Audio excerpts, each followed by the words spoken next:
नमस्कार, news state Madhya Pradesh Chhattisgarh का digital platform देख रहे हैं आप। मैं हूं आपके साथ साक्षी गुप्ता। गाजा में लगातार गदर जारी है। इस समय जंग लगातार छिड़ी हुई है। इजराइल और हमास के बीच में लगातार जंग छिड़ी हुई है। 1 साल से भी ज्यादा का समय हो चुका है, लेकिन लगातार हमले हो रहे हैं, अटैक हो रहे हैं। लेकिन शांति की बात यहां पर कही जाती है, लेकिन वो देखने को नहीं मिल रही है। हालांकि हिजबुल्लाह और इजराइल के बीच में अभी शांति देखी जा रही है, जिस तरह से सीज फायर को लेकर सहमति बन गई है। अब दूसरी ओर हमास भी यही कह रहा है कि हम भी कुछ इसी तरह से चाहते हैं कि यहाँ पर भी शांति हो। इसी मुद्दे पर करेंगे बातचीत। हमारे साथ जुड़ रहे हैं साहिल भी, हमारे सहयोगी। साहिल, देखिए लगातार शांति की बात कही जा रही है, लेकिन यहाँ पर ऐसा कुछ अभी देखने को नहीं मिल रहा है। इजराइल और हिजबुल्लाह के बीच हमने देखा कि जो सीज फायर को लेकर सहमति बन गई है 60 दिनों की, और अब इस युद्ध विराम के बाद हमास की ओर से भी एक बयान सामने आता है और कहा जाता है कि हम भी शांति चाहते हैं, हम भी युद्ध विराम चाहते हैं, लेकिन कुछ शर्तों का जिक्र किया है। यानी कि जो शर्तें बताई हैं कि जैसे गाजा पर जो इजरायली आर्मी तैनात है उनको वापस करना होगा। इसके साथ ही जो विस्थापित लोग हैं उनको लेकर भी वापसी की बात कही। ऐसी कुछ और भी शर्तें हैं। यानी कि इन शर्तों का अगर इजराइल पालन करता है तो दोनों के बीच में सहमति बनेगी। हालांकि इजराइल ऐसा करेगा या नहीं, एक बड़ा सवाल है। बिल्कुल, क्योंकि देखिए जब हिजबुल्लाह के साथ सीज फायर का ऐलान किया गया, जब बताया गया, जब अमेरिका ने ये बात साफ की कि हाँ सीज फायर किया जाएगा, किसके बीच में, इजराइल और हिजबुल्लाह के बीच में, कहीं ना कहीं यही बात मैंने पहले भी कह दी थी कि ईरान के ऊपर एक प्रेशर बनाया जा रहा है। क्यों? तो ईरान एक प्रॉक्सी वॉर में है। ईरान खुद कभी कूदा ही नहीं है। हालांकि ये सवाल लगातार उठते रहे कि क्या ईरान कभी अटैक कर सकता है, पर ईरान ने अभी तक कोई ऐसा बड़ा अटैक नहीं किया। अगर हम बात करें अगर ईरान के अटैक के, तो ईरान ने सिर्फ एक ही अटैक किया, वो था हसन नसरल्लाह की मौत के बाद। उसके बाद से ईरान शांत बैठा है। ईरान सिर्फ प्रॉक्सी वॉर कर रहा है। यानी प्रॉक्सी वॉर यानी उसने जो 3 H हैं, जो हूती हैं, हिजबुल्लाह है, हमास है, उसने 3 खड़े कर रखे हैं। और क्यों? क्योंकि देखिए ईरान और इजराइल, अगर दोनों की हम लोकेशंस की बात करें तो दोनों के बीच में ऐसा नहीं है कि वो दोनों अपने बॉर्डर्स या जो बाउंड्रीज हैं उनकी वो शेयर करते हैं। दोनों में डिस्टेंस है, तकरीबन 1400-1500 किलोमीटर का डिस्टेंस है, अच्छा खासा डिस्टेंस है। तो अब ऐसा नहीं है कि जो ईरान की सैनिक है, ईरान की जो फौज है, ईरान के लड़ाके हैं, वो सीधा इजराइल की सीमा के अंदर घुस सकते हैं। तो इस वजह से ईरान ने किया क्या था, ईरान ने ये 3 जो H हैं इनको तैनात कर दिया था, इनको एक्टिव कर दिया था। क्यों? क्योंकि ईरान ये करता रहा है। ईरान हमेशा से ऐसे लड़ाके खड़ा करता रहा है जो उनकी तरफ से लड़े, ताकि जो इंटरनेशनल प्रेशर है वो कभी उन पर ना पड़े। यही केस हुआ लेबनान के केस में। क्यों? लेबनान में कौन था? हिजबुल्लाह।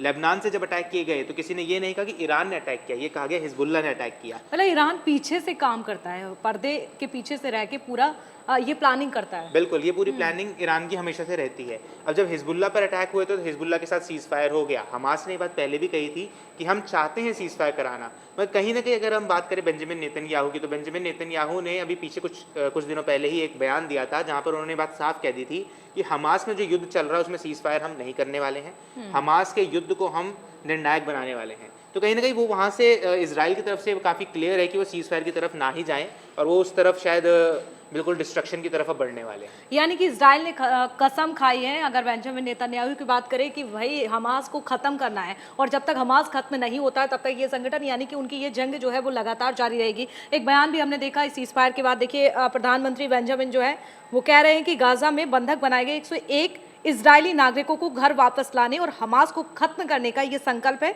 और हमास ने जिस तरह से अक्टूबर 2023 से लगातार ये जंग जो है, जिसको लेकर हम लगातार बातचीत कर रहे हैं, यानी कि जो 101 बंधक अभी बनाए गए हैं उनको वापस लाना, ये सबसे बड़ा मकसद फिलहाल इजराइल की ओर से कहा जा रहा है, बेंजामिन नेतन्याहू की ओर से। क्योंकि देखिए 7 अक्टूबर 2023 का वो दिन था जब इजराइल देखता है कि उस पर किस तरह से अटैक हो रहे हैं। सूरज की किरणों से सामना नहीं होता है, बल्कि होता है सामना किससे?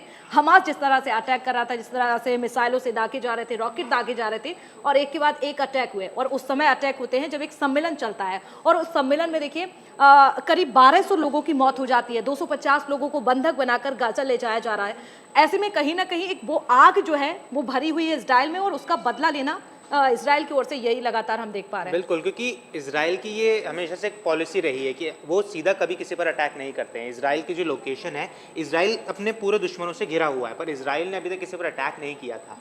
ये पहली बार हुआ था जब हमास ने अटैक कर दिया था सीधा इजराइल के ऊपर, जिसके बाद से ये पूरी जंग भड़क गई थी, और जिसके बाद ईरान की उसमें एंट्री हुई, हिजबुल्लाह की एंट्री हुई, यमन से हूती विद्रोहियों ने इसमें भाग लेना शुरू कर दिया। तो कहीं ना कहीं एक तरीके से इजराइल को घेरने की कोशिश की जा रही थी। जो भी प्रॉक्सी वॉर चल रही थी उस वजह से ईरान की तरफ से प्रेशर दिया जा रहा था। क्योंकि देखिए हिजबुल्लाह, चाहे हिजबुल्लाह हो, चाहे हमास हो, चाहे हूती विद्रोही हो, इन तीनों के पास इतने फंड्स नहीं हो सकते हैं कि वो कहीं से हथियार खरीद सकें, क्योंकि जब यमन पे अमेरिका अटैक करता है, हूती विद्रोहियों के बेस कैंप्स पर अटैक होते हैं, वहाँ पर क्या मिलते हैं, वहाँ पे रशियन वेपन्स मिलते हैं। और वो कौन से वेपन्स हैं, वो AK-47, AK-56, यहाँ तक कि जो असॉल्ट राइफल्स हैं, जो स्नाइपर्स हैं, वो ऐसे वेपन्स हैं जो कि सिर्फ रशिया बनाता है, यानी वो बहुत सोफिस्टिकेटेड वेपन्स हैं। अब ऐसे वेपन्स सीधा यमन में नहीं आए जा सकते हैं, क्योंकि वो ट्रेड करना होगा। और ऑलरेडी क्योंकि जब पता है कि वहाँ पर हूती विद्रोही है, तो ऐसे में बहुत ज़्यादा सैंक्शंस लग जाते हैं, जिस वजह से ऐसे ट्रेड नहीं किए जा सकते हैं। तो यानी ये हुआ ये है कि रशिया ने किसी और को वेपन्स दिए हैं, वो वेपन्स कहीं और गए, कहीं और से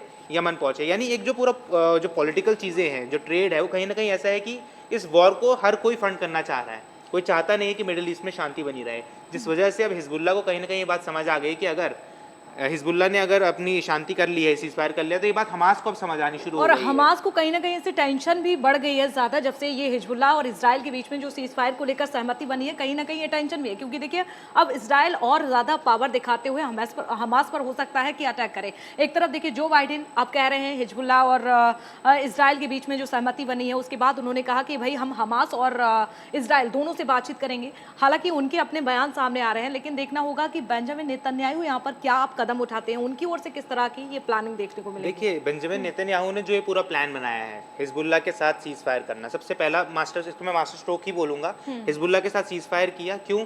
ये सीज फायर करते ही दो लोगों पर प्रेशर बना।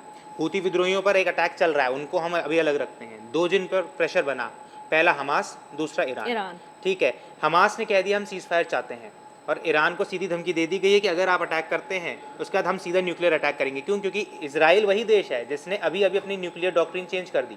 उसने बात साफ कह दी कि अगर आप हम पर अटैक करते हैं, तो हम आप पर दोबारा अटैक करेंगे, और उसका फिर जो इंटरनेशनल प्रेशर है वो नहीं झेला जा सकता। कि अमेरिका ने ये बात साफ कह दी है कि देखिए, जब तक हम उनको रोक रहे हैं, जिस देश को रोक रहे हैं परमाणु हमला करने से, तब तक ठीक है, मगर अगर आप उस तरफ से हमला करते हैं तो हम फ्री हैंड दे देंगे। कि डोनाल्ड ट्रंप ये बात साफ कह चुके हैं कि मेरे राष्ट्रपति बनते ही 24 घंटे के अंदर युद्ध रुक जाएगा। अब युद्ध किस तर्ज पर रुकता है, ये देखने वाली बात है। और उससे पहले रुकने की बातें जो हैं वो अब ऐसा लग रहा है कि जैसे क्रेडिट पूरा ये ले जाना चाहते हैं जो बाइडेन, जिस तरह से वो अपने कार्यकाल में जाते जाते कर रहे हैं। एक बात तो स्पष्ट हो रही है कि डोनाल्ड ट्रंप ये जरूर सोच रहे होंगे कि भाई मेरे आने से पहले ही ये प्लानिंग हो रही है। बिल्कुल, क्योंकि डोनाल्ड ट्रंप ने ये बात जब कही थी कि मैं सारी प्रॉब्लम सॉल्व कर दूंगा, तो कहीं ना कहीं अब ये जो पूरी सिचुएशन बन रही है, उसमें ऐसा लग रहा है कि जो बाइडेन ये कहना चाह रहे हैं कि अच्छा आप प्रॉब्लम सॉल्व कर देंगे, मैं आपको इतनी बड़ी प्रॉब्लम देके जाऊंगा कि आप सॉल्व करके दिखा दीजिए, उसको मैं मान जाऊंगा आपको। कहीं ना कहीं अगर हम वहाँ के पॉलिटिकल सिचुएशन की बात करें, तो ऐसा ही अभी सामने आ रहा है। क्योंकि अब ये जो एक महीने का डिफरेंस रह गया है, दिसंबर से जनवरी तक का, इस पूरे एक महीने में क्या कुछ होता है ये देखना काफ़ी दिलचस्प है। क्यों? क्योंकि दो जगहों पर तख्ता पलट होना है। ईरान में भी मुस्तफा खामेनेई पदभार संभालेंगे, यहाँ पर अमेरिका में जो बाइडेन अपना पदभार खत्म करने वाले हैं, और वहाँ पर डोनाल्ड ट्रंप आने वाले हैं। तो ये जो दो पावर्स चेंज होने वाली हैं, इन दो पावर्स चेंज की वजह से हो सकता है कि काफ़ी ज़्यादा प्रेशर बनाया जाए। और यही एक रीज़न है कि बेंजामिन नेतन्याहू के बात समझ आ गई, क्योंकि अभी दोनों जगह पॉलिटिकल इंस्टेबिलिटी है, और ईरान में जितनी पॉलिटिकल इंस्टेबिलिटी है, उसका अगर फ़ायदा उठाना है किसी भी वॉर में, तो ये बिल्कुल एक एग्जैक्ट टाइम था जिस टाइम पे सीज फायर करवाया गया। बिल्कुल, हालांकि देखना होगा कि एक महीने की हम बात कर रहे हैं, ये एक महीने में होता क्या कुछ है। क्या गाजा पर शांति होगी? क्या इजराइल का और अब अगला कदम क्या होने वाला है? नेतन्याहू अब क्या करेंगे? क्या अटैक लगातार यहाँ पर बढ़ेंगे? क्या गाजा में जिस तरह से गदर जारी है, क्या वो रुकेगी या फिर नहीं? ये तो आने वाला वक्त बताएगा। लेकिन फिलहाल आप क्या सोचते हैं इस मुद्दे को लेकर, हमें कॉमेंट करके ज़रूर बताइएगा। तमाम खबरों के लिए आप देखते रहिए न्यूज़ स्टेट मध्य प्रदेश छत्तीसगढ़। नमस्कार।